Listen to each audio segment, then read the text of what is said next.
araw po, gagawa po tayo ng magandang DIY pulley. Ito po ang ating mga gagamitin sa DIY pulley.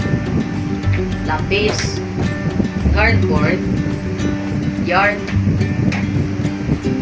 gunting, plastic tansan, glue, barbecue stick, at plastic cup. Ang step po ay gagawa po tayo ng bilog sa cardboard. Step ay guguntingin po natin ang dalawang bilog. Second step po ay bibilugin po natin ng gunting ang circle sa bilog. So ay bubutasan po natin ang plastic bottle cup gamit ang kutsilyo.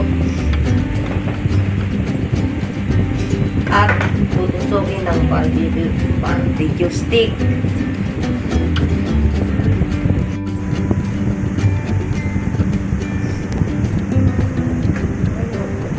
Lagyan po natin ng glue ang paligid ng plastic bottle cup.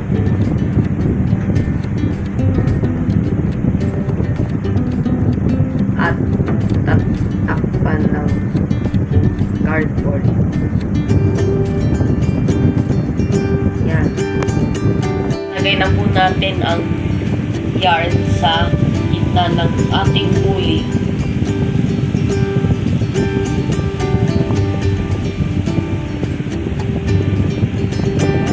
Ang ating finished product. Ang ating DIY pulley.